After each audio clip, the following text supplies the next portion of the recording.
Bonjour, merci beaucoup pour votre invitation, je suis honorée.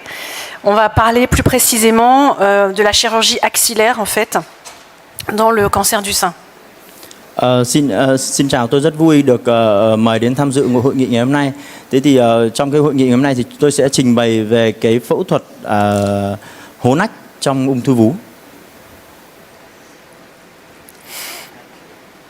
Juste pour le grand standard qui a été pendant des décennies le standard de la chirurgie, du traitement chirurgical du creux axillaire dans le cancer du sein, que ce soit en chirurgie première ou en chirurgie post-chimiothérapie néoadjuvante, c'est le curage ganglionnaire axillaire que vous connaissez tous très bien, qui consiste à retirer toute la chaîne ganglionnaire axillaire drainant le sein en respectant les repères anatomiques suivants, c'est-à-dire sous la veine axillaire, en dedans le nerf du grand dentelé et en dehors le pédicule du grand dorsal. Trong điều trị ung thư vú thì chúng ta biết là ngoài phẫu thuật vú và điều trị hóa chất hoặc xạ trị thì việc vét hạch nách là rất là cần thiết. Thế thì đây là các cái mốc giải phẫu để chúng ta biết được là chúng ta sẽ vét hạch nách ở đâu.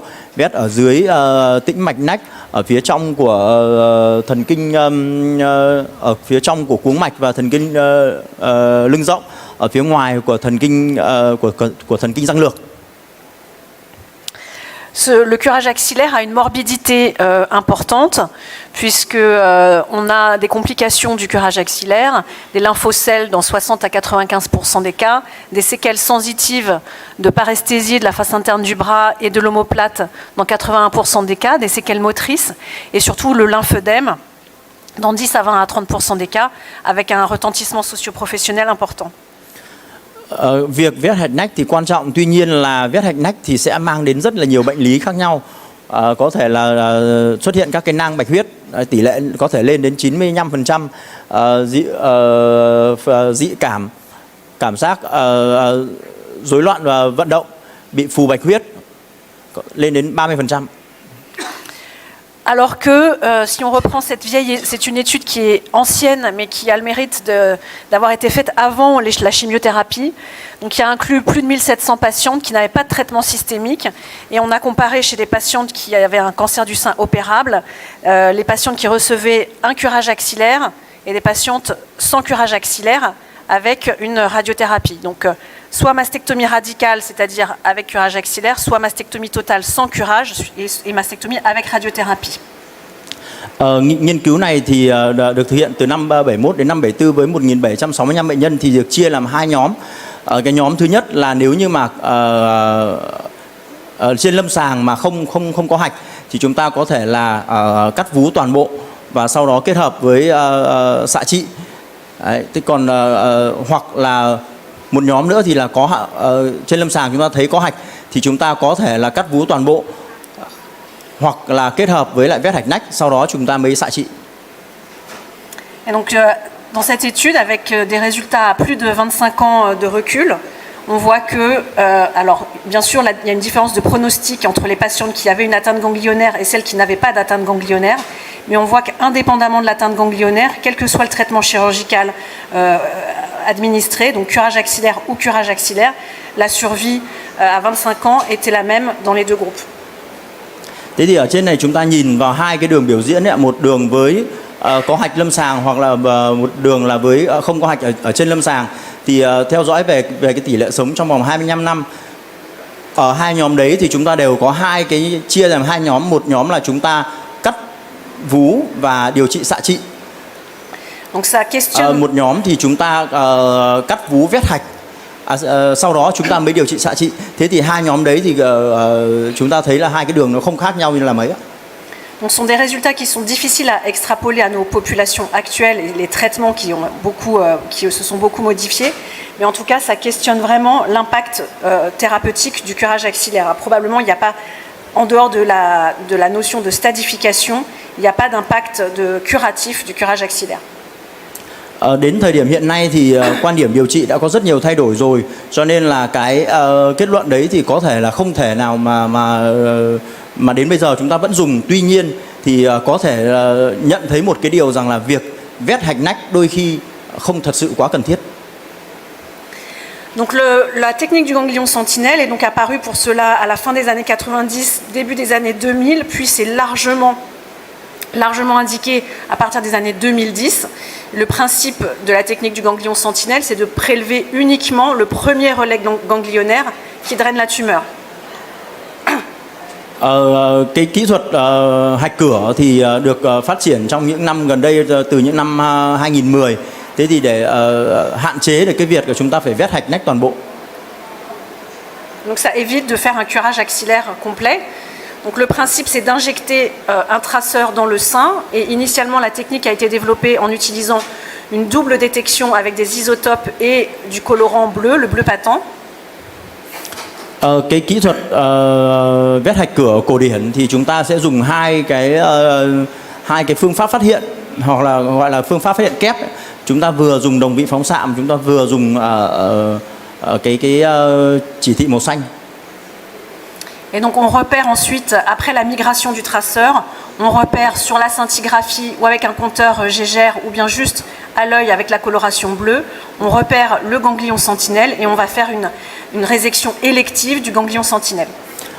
Với cái phát hiện bằng đồng vị phóng xạ thì chúng ta sẽ nhìn thấy ở trên nhé, là cái phần mà chúng ta tập trung cái đồng vị phóng xạ vào đó để khi mà chúng ta dùng cái thiết bị phát hiện chúng ta sẽ phát hiện ra. Thế còn cái phương pháp ở dưới là chúng ta tiêm cái màu xanh, thì khi mà chúng ta vét hạch thì chúng ta sẽ vét ra được cái phần hạch cửa bám cái màu xanh đó. Donc les méthodes de détection standard, je vous ai dit, c'est les isotopes et le bleu, et on a des taux de détection qui sont proches de 100%, 95% on va dire, avec des taux de faux négatifs de 9% avec cette technique.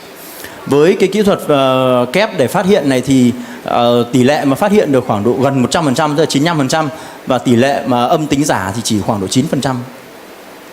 On utilise également le marqueur, le traceur, le verre d'indocyanine, qui est une petite molécule qui est connue depuis plus de 50 ans, qui est utilisée notamment en ophtalmo et pour mesurer le débit cardiaque, mais qu'on peut injecter de la même manière en sous-cutané dans le sein, et on peut observer la migration dans le ganglion sentinelle du verre d'indocyanine en quelques minutes. Cái kỹ thuật thứ hai là chúng ta sẽ dùng cái xanh andocyanin. Cái andocyanin này thì được phát hiện từ khoảng độ 50 năm gần đây rồi. Thế thì khi mà chúng ta sẽ tiêm cái andocyanin vào cái phần vào vú, thì sau đó thì chúng ta sẽ dùng cái màn huỳnh quang để chúng ta phát hiện ra cái hạch cửa. Donc il y a une littérature très riche maintenant sur le verre d'indocyanine. Il y a un taux de détection de 99 à 100%. On va directement passer à cette diapositive. Voilà. Sur cette méta-analyse, on voit qui analyse donc une quinzaine d'études comparant le bleu, le colorant bleu et l'indocyanine. On voit que l'indocyanine est meilleur en termes de détection que le bleu utilisé seul.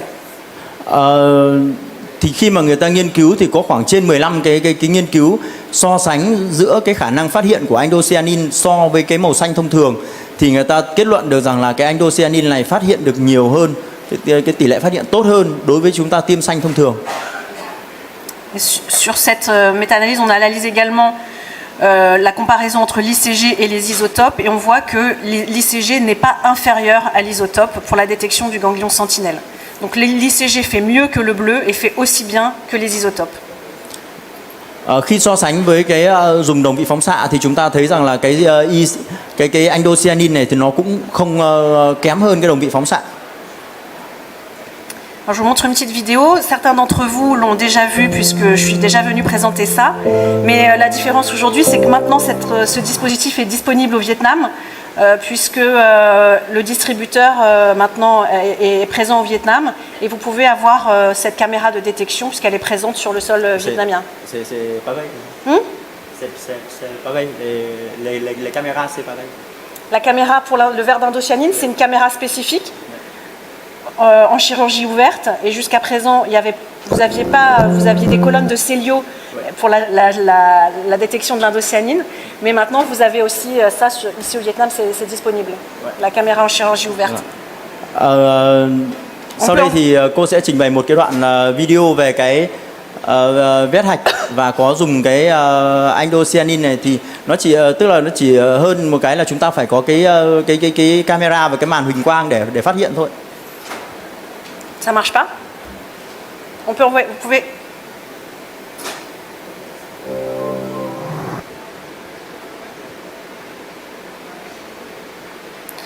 Donc c'est juste pour vous montrer, parce que ça, du coup, je sais que la médecine nucléaire, les isotopes ne sont pas forcément disponibles au Vietnam. Partout, en tout cas, c'est difficile d'avoir des isotopes. Et donc là, avec le verre d'indocyanine, vous pouvez faire la biopsie du ganglion sentinelle sans avoir besoin d'isotope et le chirurgien est complètement indépendant puisque c'est le chirurgien qui va injecter au bloc opératoire et qui fait tout, qui fait la détection et la chirurgie. D'accord. Khi mà chúng ta dùng đồng vị phóng xạ thì chúng ta phải có cái đơn vị hạt nhân, đơn vị y học hạt nhân để tiêm và phải có các cái trang thiết bị. Thế còn riêng với cái indocyanine này thì tự phẫu thuật viên có thể tự tiêm được ở phòng mổ, không cần phải cái đơn vị y học hạt nhân để tiêm cái đồng vị phóng xạ. Vous voyez, on a injecté le verre d'indocyanine et en 10 minutes à peu près, on va observer la migration via les lymphatiques dans le ganglion sentinelle. Đấy ạ. Thì sau khi mà chúng ta tiêm vào núm vú khoảng độ 10 phút thì chúng ta sẽ dùng cái màn huỳnh quang này để chúng ta phát hiện cái đường di chuyển bạch huyết thì chúng ta sẽ tìm được các cái hạch cửa. Et on va pouvoir, lors de la chirurgie, se guider avec la caméra pour ne retirer que le ganglion fluorescent. Voilà, là on a juste ici un ganglion on a le petit lymphatique avec un ganglion fluorescent. Nếu mà đến cái đoạn nào mà chúng ta nghi ngờ ấy, thì chúng ta lại chuyển bỏ cái đèn đi để dùng cái màn huỳnh quang này để nhìn xem, để chúng ta chỉ làm sao vét đúng cái hạch mà bắt cái indocyanine này thôi. Donc cette étude, c'est celle qui a validé l'utilisation en routine du ganglion sentinelle et qui montre que chez les patientes qui n'ont pas d'atteinte ganglionnaire clinique, qu'on fasse la biopsie du ganglion sentinelle ou un curage axillaire complet, il n'y a pas de différence de survie. Vous voyez les deux courbes, celles qui ont eu ganglion sentinelle ou curage, la survie est strictement identique, donc on peut se passer du curage axillaire si le ganglion sentinelle est négatif dans cette étude-là. Đối với đây là cái nghiên cứu mà trong các cái trường hợp mà chúng ta không thấy có hạch ở trên lâm sàng thì sẽ chia làm hai nhóm, một nhóm là vét hạch nách và một nhóm là chỉ dùng hạch cửa thôi. Thế thì chúng ta thấy là cái hiệu quả nó như nhau. Donc ça, c'est l'étude ensuite qui s'est posé la question de mais si le ganglion sentinelle est malade, si le ganglion est métastatique, est-ce qu'il faut réopérer la patiente pour faire un curage? Thế thì câu hỏi đặt ra là nếu như mà chúng ta vét hạch cửa mà thấy có hạch thì chúng ta có mổ lại hay không? Donc ça, c'est l'étude ACOSOG Z011, 900 patientes randomisées, des patientes qui avaient un ou deux ganglions sentinelles métastatiques, et on a randomisé en deux bras, un bras avec curage et un bras sans curage. Nếu như mà chúng ta thấy đây cái nghiên cứu này thì chúng ta sẽ đưa ra là nếu như mà chúng ta thấy một hoặc là hai hạch thì hạch cửa nó bị di căn, thế thì sẽ chia ra làm hai cái nhóm xử trí. Et chez ces patientes ces patientes, elles avaient un traitement du sein conservateur suivi d'une radiothérapie, et on voit à 10 ans, le suivi à 10 ans, qu'il n'y a pas de différence significative en termes de récidive et de survie globale. Et donc chez ces patientes qui avaient un ou deux ganglions métastatiques, l'absence de curage ne change pas le pronostic. Đối với các cái trường hợp mà chúng ta chỉ cắt u thôi, không cắt cả vú và chúng ta sẽ điều trị bằng xạ trị. Thế thì việc mà chúng ta di căn khi mà chúng ta tìm thấy un ou deux ganglions sentinelles atteints, malades, métastatiques. Khi mà chúng ta tìm thấy một hoặc hai cái hạch cửa mà bị xâm nhiễm, on fait pas de curage, thì chúng ta sẽ không vét hạch. Tức là trong trường hợp mà chỉ thấy một hoặc hai cái hạch cửa mà bị xâm nhiễm thôi thì chúng ta sẽ không vét hạch nách. Voilà, la survie est la même.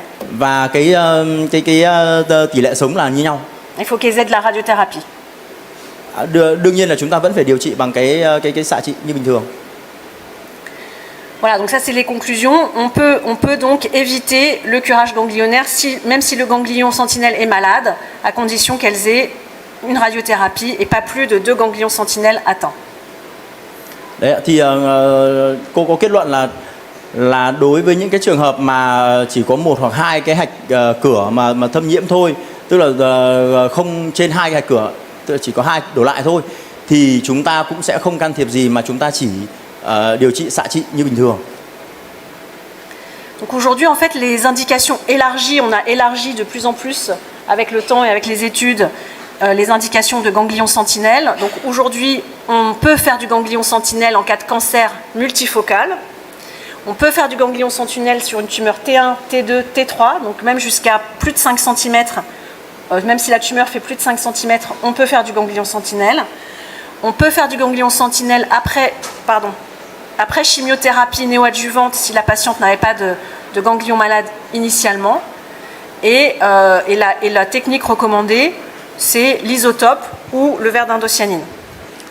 Từ những năm 2020 thì người ta đã mở rộng cái chỉ định vét hạch cửa đó, kể cả trong các trường hợp ung thư xâm nhập đa ổ hoặc là đối với trường hợp T1, T2, T3 thậm chí u 5 phân thì người ta vẫn có thể dùng vét hạch cửa được. Đấy. Và kể cả trong các trường hợp mà chúng ta hóa trị tân bổ trợ trước khi mà chúng ta phẫu thuật thì chúng ta cũng có thể dùng phương pháp vét hạch cửa. Donc on a vu tout à l'heure qu'au Vietnam, le diagnostic, le stade au diagnostic était un peu plus tardif que chez nous, que 70% des cas des patientes avaient un cancer du sein à un stade avancé au moment du diagnostic. Mais vous voyez que dans certains cas, même à un stade avancé, même sur une tumeur assez grosse et avec une atteinte ganglionnaire limitée, on peut quand même s'abstenir du curage axillaire. Thì hai cái kỹ thuật mà bây giờ khuyến cáo dùng thì có thể là dùng cả đồng vị phóng xạ, có thể tiêm xanh, và phương pháp thứ hai là dùng indocyanin. Thì cô có nói rằng là ở Việt Nam thì rất nhiều trường hợp phải đến độ 80-90% là ung thư vú là phát hiện muộn.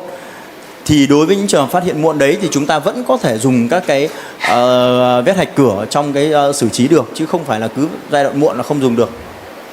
En fait, ce qui persiste aujourd'hui, il persiste quand même aujourd'hui des indications de curage axillaire. Il y a quand même des patientes chez qui on va faire un curage axillaire. Ça, les patientes qui ont une tumeur T4 ou une tumeur inflammatoire, les patientes qui ont une mastectomie totale avec une atteinte ganglionnaire, les patientes qui ont une récidive. Et ce qui peut se discuter, c'est après la chimiothérapie néoadjuvante chez les patientes N+. Mais même aujourd'hui, chez ces patientes-là, on a tendance à faire ce qu'on appelle un mini-curage, c'est-à-dire un curage limité et ne pas faire un curage ganglionnaire complet pour éviter les complications du curage. Tuy nhiên nói như vậy không có nghĩa rằng là chúng ta không vét hạch nách. Chúng ta vẫn vét hạch nách. Thì trong trường hợp nào thì vét hạch nách, ví dụ như trong trường hợp chúng ta khối u T4 hoặc là u dạng viêm thì chúng ta vét hạch nách, hoặc là chúng ta cắt vú toàn bộ với cái vét hạch cửa, chúng ta thấy có trên 2 hạch bị tổn thương thì cũng vét hạch nách. Et puis il y a maintenant même des patients chez qui on va plus du tout même faire aucun geste ganglionnaire, ni ganglion sentinelle, ni curage, et on ne touche pas aux ganglions. Et ces patientes-là, c'est vraiment les petits stades les plus précoces, les cancers du sein très peu agressifs, de bas risque, c'est-à-dire les patientes qui ont une tumeur de moins de 15 mm, qui ont une tumeur qui exprime les récepteurs aux hormones, qui ont une prolifération faible, HER2 négatif, qui ont plus de 70 ans. Et dans ces cas-là, si l'échographie axillaire ne montre pas de ganglion, eh ben on fait rien. Pas de curage, pas de ganglion, on touche pas les ganglions. Tiếp theo là đến trong một số trường hợp thì chúng ta không vét hạch cửa, không vét hạch nách, không phải làm gì hết với cái hố nách cả. Thì trong trường hợp đấy là gì? Với cái trường hợp là T1 và N0 hoặc là ung thư thuộc vào nhóm là luminal A, tức là có hai RO dương tính, RP dương tính nhưng mà HER2 thì âm tính, hoặc là bệnh nhân trên 70 tuổi. Đấy, thế thì chúng ta và kết hợp với là việc siêu âm vú, chúng ta không thấy có hạch thì chúng ta cũng không vét hạch nách, không vét hạch cửa, không làm gì hết. Voilà, j'ai pas abordé le ganglion, je voulais pas trop surcharger, donc j'ai pas abordé toute la problématique de la chimiothérapie néoadjuvante. Mais aujourd'hui aussi, chez les patientes qui n'ont pas d'atteinte ganglionnaire initiale ou qui ont une atteinte ganglionnaire limitée, c'est-à-dire maximum 2 à 3 ganglions atteints, on peut s'abstenir de faire le curage axillaire après la chimiothérapie néoadjuvante. Ở đây thì tôi có bỏ qua cái phần mà phẫu thuật vú sau khi mà chúng ta điều trị hóa trị tân bổ trợ trước. Thì nếu như mà chúng ta điều trị hóa trị tân bổ trợ trước mà trước khi mổ chúng ta đã thấy có hạch hoặc là có 2 hoặc 3 hạch bị tổn thương, thế thì sau đấy thì chúng ta vẫn phải vét hạch nách. Voilà, je vous remercie de votre attention. Vâng, xin cảm ơn ạ.